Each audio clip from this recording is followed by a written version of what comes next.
Hello বন্ধুরা, শুভ দুপুর। আশা করি তোমরা সবাই ভালো আছো। আমিও ভালো আছি।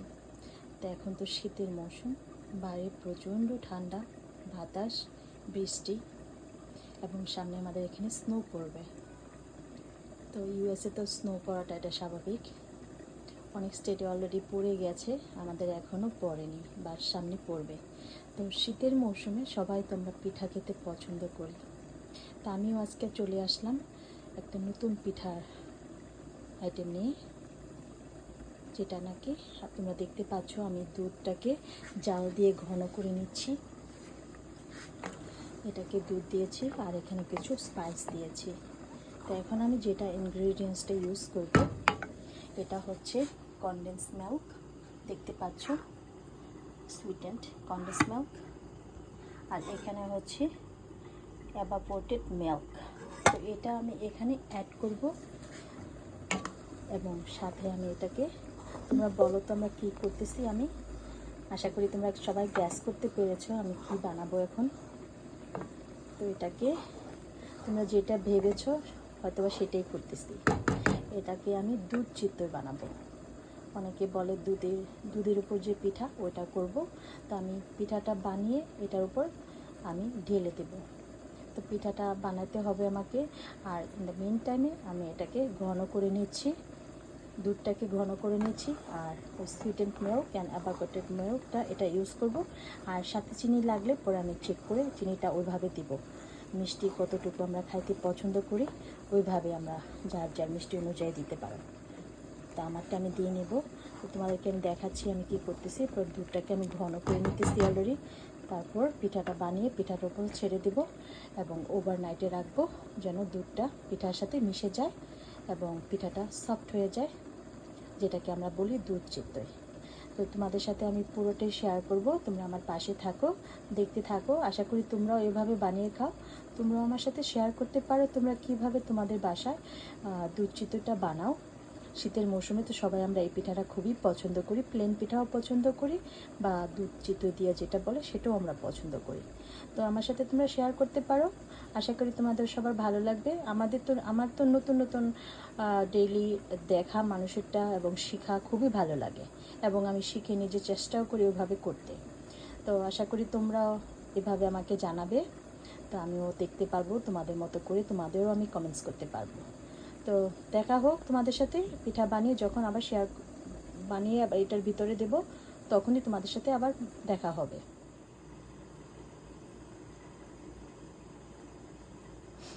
তো আমি প্রথমে যেটা করলাম, এখানে হচ্ছে আতপ চাল, যেটা দিয়ে নাকি আমরা পিঠা বানাই। তো আমি বাজার থেকে লং গ্রেন হোয়াইট রাইস কিনে নিয়ে এসেছি এবং সেই চালটা এখানে আমরা ইউজ করতেছি। তো আমি প্যাকেট থেকে বের করে এটাকে আমি ধুয়ে আবার গরম পানি দিয়ে সুন্দর ভিজিয়ে রেখেছি যেন চালটা সফট হয়ে যায়। তোমরা দেখতে পাচ্ছ আমি কয়েকটা ধোয়া দিয়েছি। তো এটাকে আমি আবার পরিষ্কার করে লাস্টে এটাকে আমি ব্ল্যান্ড করে নেব। তো এখানে আমরা তো গুঁড়িটা সাধারণত খুব একটা ইউজ করি না। এটাকে আমরা আতপ চালটা দিয়ে আমরা গুঁড়িটা করে নেই, সেটাকে ব্ল্যান্ড করে নেই এবং চিতই পিঠাটা এইভাবেই আমরা বানাই। তো আমি আপনাদের সাথে শেয়ার করব যে কিভাবে আমি চিতই পিঠা বানাই এবং বানানোর পরে এটা আমি কি করব, কি বানাবো সেটাই সবার সাথে আমি শেয়ার করব। তো এখানে চালটা ভিজতে দিয়েছি।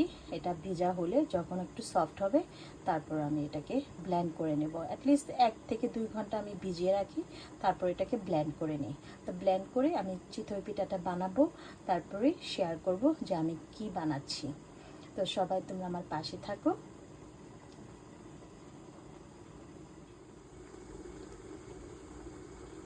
তো আমি পিঠাটা বানাবো, দুধ চিতইটা বানাবো। এখানে যে দুধ দিয়েছি এটাকে জাল হচ্ছে ঘন করে নিতেছি। আর এখানে হচ্ছে পাটালি গুড়, এটা আমি ইন্ডিয়ান দোকান থেকে নিয়ে এসেছি পাটালি গুড়টা। তো এটাকে আমি অল্প একটু দিব যেন কালারটা সুন্দর চেঞ্জ হয় এবং সাথে তো আমার কনডেন্স মিল্ক অ্যান্ড এভাপোরেটেড মিল্কটা দেওয়া হয়েছে। কালারটা দেখতে পাচ্ছেন চেঞ্জ হয়ে গেছে এটা দেওয়ার পরে। আর দুধটাকে আমি ঘন করে নিতেছি। তারপর পিঠা বানিয়ে আমি ওটার ভিতরে ছেড়ে দেবো এবং পাটালি গুড়টা আমি লাস্টে অল্প একটু দিব যেন কালারটা চেঞ্জ হয়, সুন্দর হয়, একটা কালার আসে। তো আপনারা দেখতে পাচ্ছেন এগুলো ইন্ডিয়ান দোকানে পাওয়া যায়। তো এখানে বাংলাদেশে তো কোনো অভাব নেই, কারণ খেজুরের গুড় সুন্দর পাওয়া যায়, কিন্তু এখানে তো আমরা ওইভাবে পাই না। তো পাটালি গুড়টা আমরা ইউজ করতেছি। তো আশা করি তোমাদের সবার ভালো লাগবে। তো আমি পিঠাটা বানাবো এবং ওটার ভিতরে এটা ছেড়ে দেব। তো এখন আমি গুড়টাকে ভেঙে নিব, কারণ এটা অনেক শক্ত হয়ে গেছে। এটা ফ্রোজেন ছিল, তো এটা অনেক শক্ত। এটাকে আমি অল্প করে কেটে নিয়ে এটাকে আমি দুধের মধ্যে ঢেলে দেব।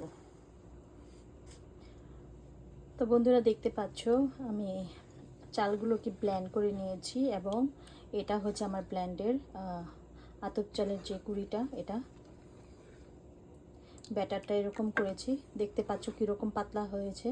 এটাকে হালকা কুসুম গরম পানি দিয়ে এটাকে করেছি। বেশি গরমও দেওয়া যাবে না, আবার ঠান্ডাও দেওয়া যাবে না। তো হালকা কুসুম গরম পানি দিয়ে এটাকে আমি ব্লেন্ড করে নিয়েছি, এবং সাথে মিক্স করেছি এখানে লবণ। তো এটা দিয়ে আমি এই ব্যাটারটা দিয়ে এই পিঠাগুলো বানাচ্ছি। দেখতে পাচ্ছ আমার পিঠাগুলো কেমন হয়েছে। প্রত্যেকটা পিঠা ফুলে গেছে, একটা পিঠাও কোনো এখান দিয়ে কাঁচা নেই। দেখতে পাচ্ছ পিছনটা, প্রত্যেকটা পিঠা খুবই সুন্দর হয়েছে। তোমাদের দেখাচ্ছি, কোনো পুড়ে যায়নি, কিছু না। একই তাপে রাখতে হবে। প্রথমে একটু হাই দিতে হবে, তারপরে তাপটাকে একটু লো করে এটাকে বানিয়ে নিতে হবে। তো তোমরা দেখতে পাচ্ছ ব্যাটারটা কীরকম, আশা করি তোমরা বুঝতে পেরেছো। তো আমি এখন এটা উঠিয়ে নিব। আরেকটা পিঠা দিয়েছি, তোমাদের দেখাচ্ছি পিঠাটা। এই দেখো পিঠাটা ফুলে গেছে, আশা করি তোমরা দেখতে পাচ্ছ। তো এরকম একটা ছুরি দিয়ে, নাইফ দিয়ে এটাকে তোমরা উঠাতে পারবে।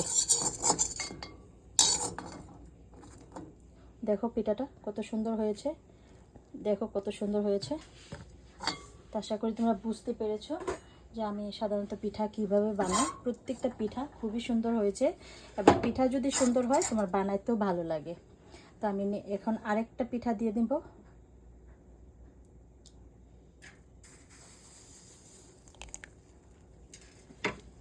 এটাকে এখন ঢাকনা দিয়ে ঢেকে নেব। তো এটা হইতে থাক। আমার চালটা রয়েছে একদম লোতে, যেন পিঠাটা আস্তে আস্তে হয়, যেন পুড়ে না যায়। তো তোমরা এভাবে তোমাদের বাসায় বানিয়ে খেতে পারবে। তো তোমাদের সাথে আমি আবার শেয়ার করব, আবার যখন পিঠাগুলো বানানো শেষ হবে এবং যখন আমি দুধের মধ্যে দিয়ে দিব। আশা করি সবার ভালো লাগবে। তোমরা আমার পাশে থাকো।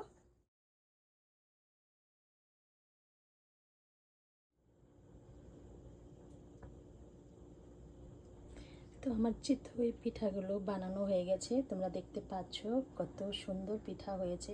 একটা পিঠাও পুড়ে যায়নি বা কাঁচা হয়নি, প্রত্যেকটা পিঠা ফুলে গেছে। তো এর জন্য আমি সাধারণত আতপ চালটাকে আমি ব্লেন্ড করে তারপরে আমি পিঠাটা বানাই, কারণ রেগুলার যে শুকনো গুঁড়ি আছে এখানে পাওয়া যায়, ইউএসএতে পাওয়া যায়, কিন্তু ওই শুকনো গুঁড়িটা দিয়ে এই পিঠাটা খুব একটা হইতে চায় না, একটু কাঁচা কাঁচা হয় এবং ভালো হয় না। তো এর জন্য আমি সাধারণত আতপ চাল ব্লেন্ড করে এই পিঠাটা বানাই। তো পিঠাগুলো আমার প্রত্যেকটা খুবই সুন্দর হয়েছে, তোমরা দেখতে পাচ্ছ। আশা করি সবার ভালো লাগবে। তো তোমরা ওইভাবে বাসায় বানিয়ে খেতে পারবে। অনেকে আমরা ইউজ করি যে 4টা বা 5টা পিঠা একসাথে হয়, যেহেতু আমরা দুধ চিতই করব, কিন্তু আমি একটা একটা করেই বানাই। আমার এই তাওয়াটা করতে ভালো লাগে, তো এটার জন্য আমি এভাবে বানিয়েছি। একটু সময় লাগে, একটু ধৈর্য রাখতে হয়, এটাই। তো তোমরা দেখতে পাচ্ছ, এবং এটা আমি এখন আমার দুধ যে ঘন করা ছিল ওইটাকে আমি ওইটাতে ঢেলে দেব, এবং ওভারনাইটে এটা আমি রাখবো। আর এটা পুরা মিষ্টিটা ওইটার ভিতরে ঢুকে যাবে এবং সফট থাকবে। তো তোমাদের সাথে শেয়ার করব বাকিটা। থ্যাংক ইউ সবাইকে। তো আমি এখন এই দুধের ভিতরে এই চিতই পিঠাগুলো ঢেলে দেব। এটা দুধ চিতই হবে ওভারনাইটে। তোমরা দেখতে পাচ্ছ দুধের কালারটা কীরকম সুন্দর হয়েছে। মিষ্টি যার যার পছন্দ মতো দিতে হবে। অনেকে আমরা মিষ্টি পছন্দ করি, অনেকে আবার করি না, যেহেতু স্বাস্থ্যের দিকেও খেয়াল রাখতে হবে, কারণ অনেকে ডায়াবেটিক্স আছে। তো মিষ্টিটা যার যার পছন্দ মতো হবে। তো আমি একটা একটা করে পিঠা এখান থেকে নিয়ে এই দুধের ভিতরে দিয়ে দিব, আর এটাকে আমি ওভারনাইট করে রাখবো। তো এটার ভিতরে দুধের পুরা মিষ্টিটাই এই পিঠার ভিতরে চলে যাবে। তো আমি একটা একটা করে দিয়ে দিচ্ছি।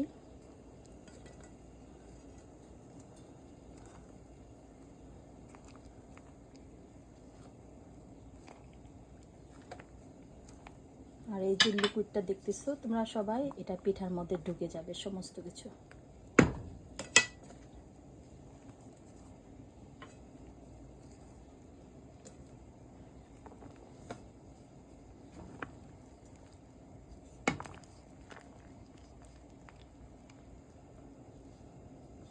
তোমরা দেখতে পাচ্ছ আমার পিঠাটা কীরকম হয়েছে। তো এটাকে আমি এখন আর কিছু করব না, এটাকে এভাবে ঢেকে রেখে দেব যেন এটা ওভারনাইট আমরা খাইতে পারি। তো তোমাদের সাথে আবার দেখা হচ্ছে এটা যখন রেডি হবে। তো সবাই ভালো থাকো, থ্যাংক ইউ সো মাচ। এটা হচ্ছে দুধ চিতই, আশা করি তোমাদের সবার ভালো লাগবে। এটাকে আমি দুধের ভিতরে ভিজিয়ে রেখেছি পিঠাগুলো, তো এটা ওভারনাইটে থাকবে এবং পুরা যে দুধের মিশ্রণটা ওটা এটার ভিতরে ঢুকে যাবে। তো তারপরে তোমাদের সাথে আমরা শেয়ার করবো আবার।